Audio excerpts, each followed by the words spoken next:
Hello and welcome back to the Slip Pivot Sessions. This is part 2 of my interview with Matt Healy, the award-winning chef. My first interview was just before the coronavirus lockdown. After lockdown, his restaurant was forced to close. Matt has been cooking roast dinners for the Frontline for the last couple of weeks. Hear how he did it and how he's raised over £10,000 in donations. Matt shares how it all came about and his thoughts on what the future looks like for him. Let's dive in. Hi, Matt. Thank you for coming back and having the second part of this conversation. You're welcome. Thanks for having me. I'm not doing no else right now, so I'm all yours. So as long as you need me. When we spoke last, it was Friday the 13th. It was Friday the 13th of March. And Was it really? Yeah, because we said it in our conversation. And when I listened back, we were like, okay, it's Friday the 13th. So that must have been about 10 days before lockdown. You know, we were just starting to think about social distancing. Well, that following week was when the government started to brief the public. And it was on the Tuesday, I think, where the government said, we're not going to shut down the restaurants, but we recommend that you don't go to them. And the bookings just fell off a cliff that week, just fell off a cliff. And it was Mother's Day week, wasn't it? So what did you do that weekend? How did you adapt? Well, after lots of discussions with staff and business partners and what have you, we decided to stay open for the following week. So we're shut Monday, Tuesday. So we opened on Wednesday, the 18th of March. Well, we were going to open on Wednesday, the 18th of March, but there were no bookings. All the bookings are cancelled. And then the Thursday, we had like 8 people booked. So we normally do a full restaurant of 40 odd. And I had to make a bit of a judgment call ethically and and business wise, is to have everything turned on and fired up, have 3 servers on the floor and 3 chefs in the kitchen. It's not financially viable to open. And then on the Friday? The Friday, he was like, right, Friday the 20th, all restaurants and pubs and bars and entertainment venues have to close. And I was like, that kills me. That's really painful. But at least there's some liability being taken on by others. That opened up insurance policies. It opened us up to be able to go to the bank and say, can you pump the brakes on the loans and sort of slow everything down? I think I've worked harder in the last 3 weeks to close my businesses than I did to open them. Really? It's so difficult. It's so challenging. And 9 out of 10 of the suppliers and the supply chain have been just totally cool. They've just been really sound. Like, don't worry, Matt, we've got you. We've got a rent holiday. We've got payment holidays. Everyone's been really cool. But there's inevitably going to be one. And we're a small business and we rely on other small businesses. So we've just sort of dug into our savings.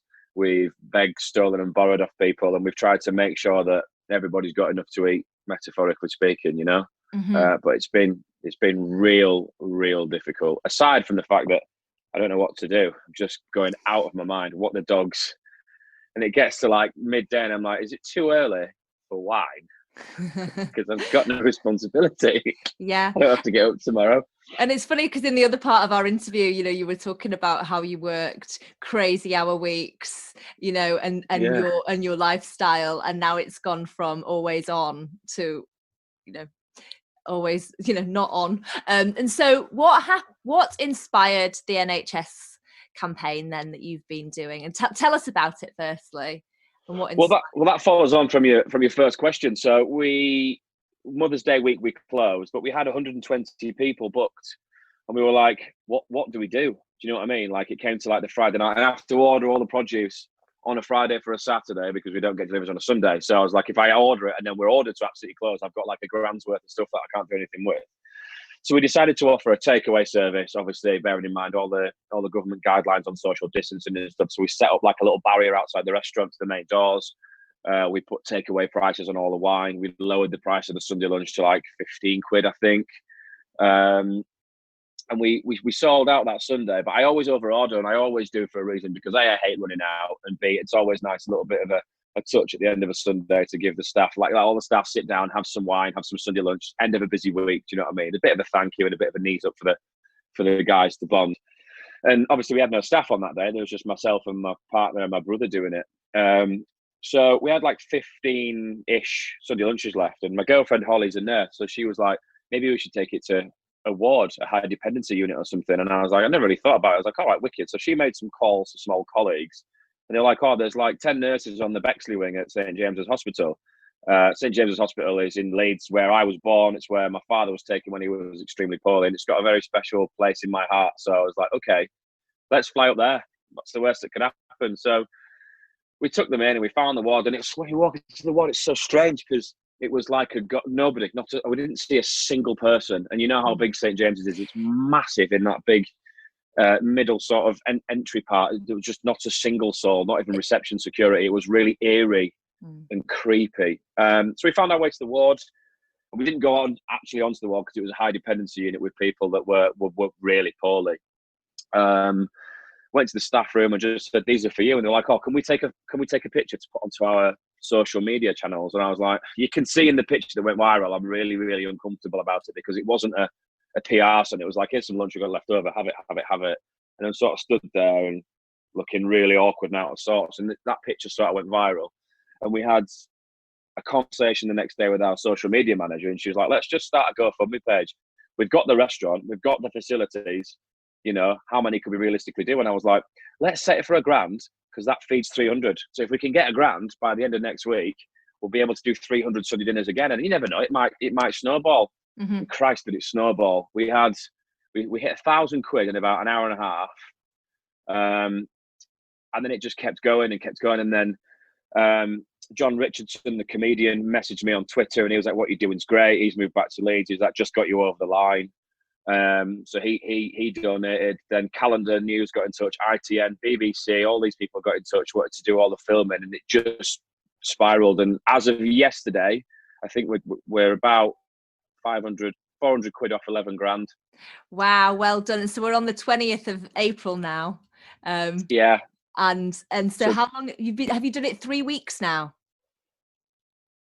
We've just yesterday, so Sunday the 19th yesterday, we just did our 4th week. So we've hit 1,200 Sunday dinners in the last 4 weeks. We've done for about, Christ, I wouldn't even hazard a guess, 50 wards, ambulance service stations, hospices, care homes, just anywhere really. And people get in touch. And then off the back of this, NHS Leeds, the trust, have got in touch with us, and they've asked us to, I mean, this is a bit of an exclusive actually, they've asked us to be their official partner in Leeds. Oh, wow. So any donations and anything coming in, because people are just sending loads of food to the hospitals, and that's really lovely and all well and good, but if you get a lukewarm curry or a lukewarm tagine that's been sat there and there's just a million bacteria on it and you get poorly, that's taking a frontline worker out. So I heard that there was quite a lot of people donating cakes and taking things down to the hospitals, and then it was causing a whole logistical problem for everyone. Somebody had to deal with it at that end and make sure it was distributed to the right places and things like that.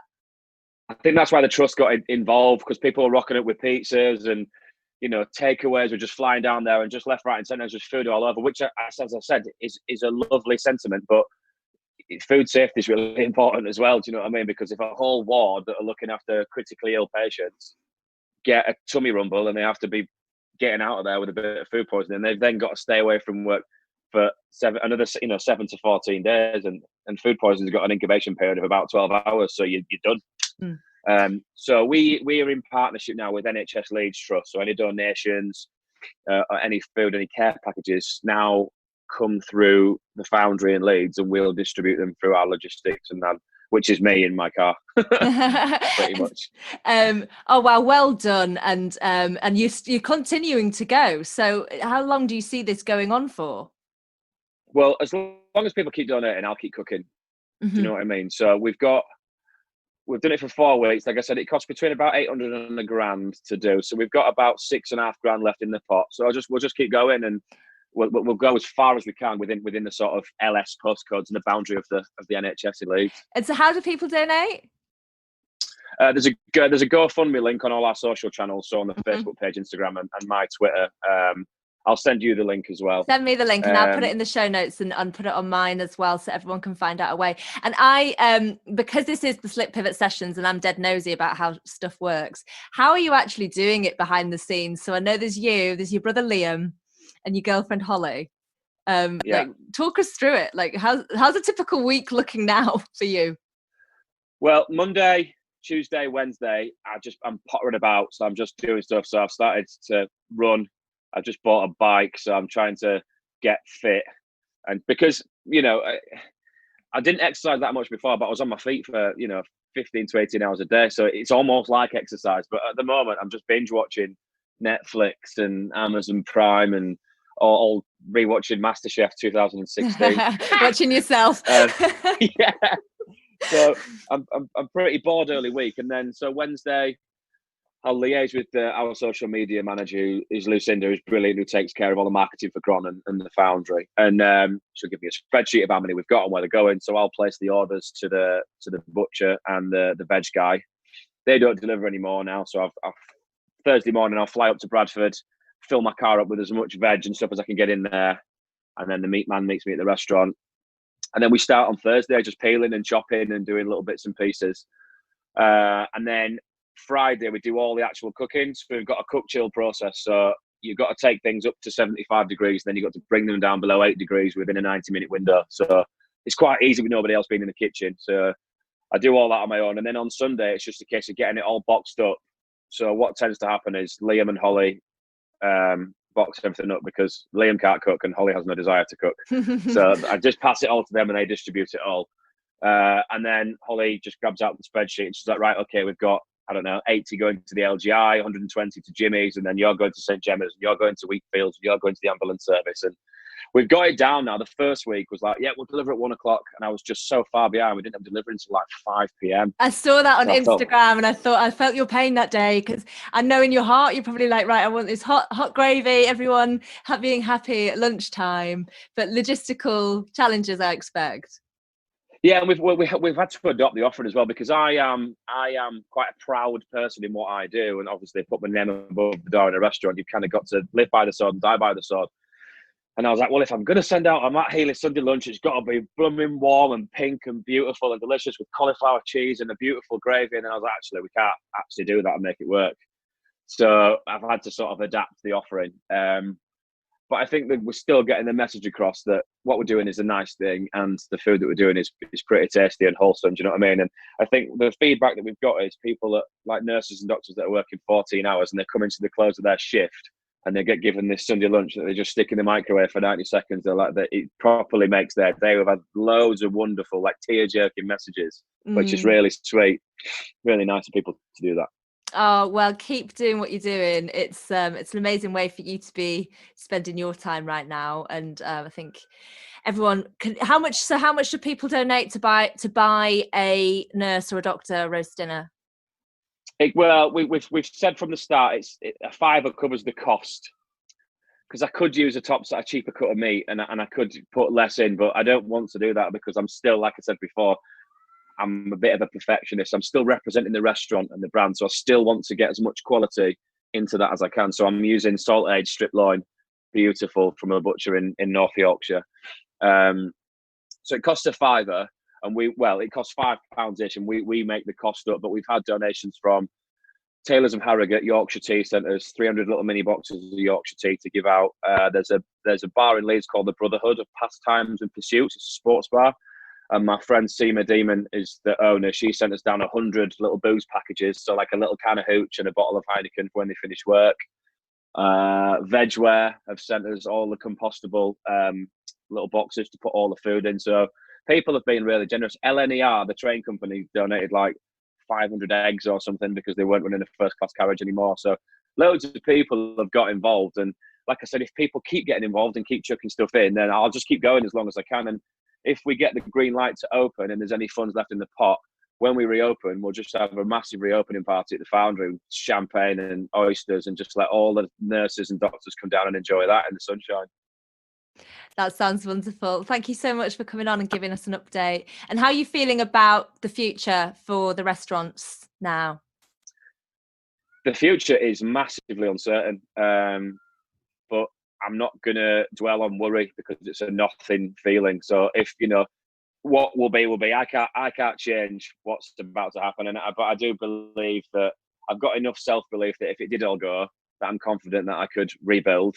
And if it doesn't all go and we get to open in the next 6 weeks, then bang, we're ready to go. We've got a full team ready to serve the third best meal in Leeds, I think. Oh, brilliant. You're such an inspiration, Matt. And thank you so much for coming on again and giving us this update chat. Thanks, Liz. Thanks for having me.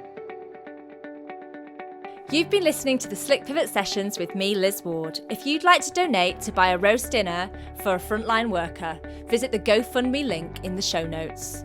I hope you've enjoyed listening to this podcast. Please rate and review us on Apple or Google or wherever you get your podcasts. This helps us grow and continue to bring you amazing guests. The show notes have all the links and references from today's session. And for your weekly dose of pivot inspiration, sign up to Slick Pivot Sunday, my weekly newsletter at slickpivot.com. Until our next session together, stay nimble and remember, no pivot is ever slick.